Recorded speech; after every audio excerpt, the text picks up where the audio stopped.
ಸದ್ಯದಲ್ಲೇ ರಾಜ್ಯ ಸಾರಿಗೆ ಸಂಪೂರ್ಣ ಸ್ಥಗಿತವಾಗುವ ಎಲ್ಲ ಸಾಧ್ಯತೆಗಳು ಕಾಣ್ತಿದೆ. ಮೇ 20ರಿಂದ ಸಾರಿಗೆ ಬಸ್ಗಳನ್ನು ರಸ್ತೆಗಿಳಿಸದಂತೆ ಕರೆ ಕೊಡಲಾಗಿದೆ. ಸರ್ಕಾರ ಸಾರಿಗೆ ನೌಕರರ ನಡುವೆ ನಡೆದ 12 ಸುತ್ತಿನ ಮಾತುಕತೆ ವಿಫಲ ಆಗಿದ್ದು, ಈಗ ಹೋರಾಟವೇ ಅಂತಿಮ ಅಸ್ತ್ರ ಅಂತ ಎಚ್ಚರಿಕೆ ಕೊಡಲಾಗಿದೆ. ಹಾಗಾದರೆ ಸಾರಿಗೆ ನೌಕರರ ಬೇಡಿಕೆ ಏನು? ಯಾಕೆ ಈ ಮಟ್ಟದ ಹೋರಾಟ? ಈ ಕುರಿತಾದ ವರದಿ ಇಲ್ಲಿದೆ ನೋಡಿ.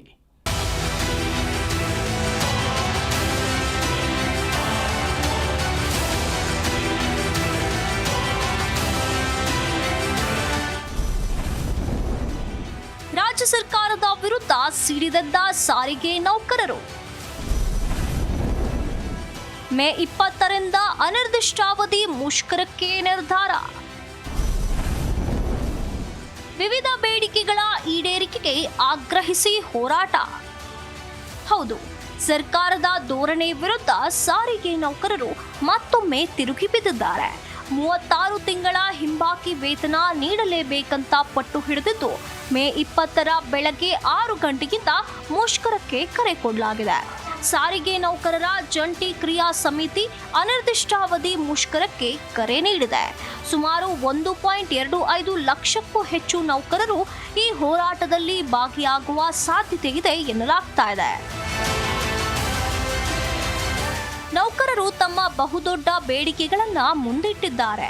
38 ತಿಂಗಳ ವೇತನ ಹಿಂಬಾಕಿ ಜೊತೆಗೆ 25% ವೇತನ ಹೆಚ್ಚಳ ಸೇರಿದಂತೆ ಹಲವು ಬೇಡಿಕೆಗಳು ಸರ್ಕಾರದ ಮುಂದಿವೆ.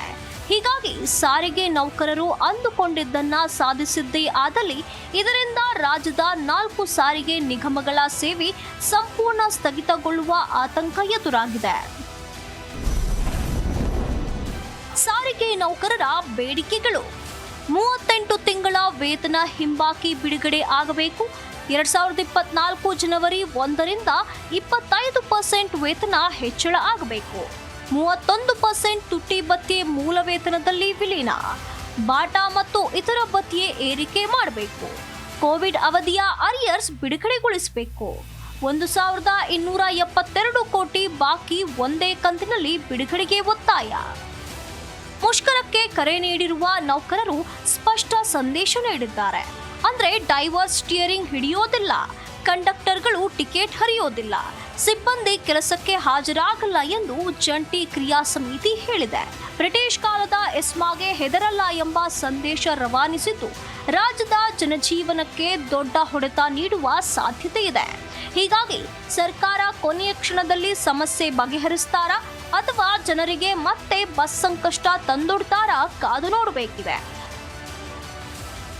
Manjunath Hosahalli, metro bureau, Zee Kannada news.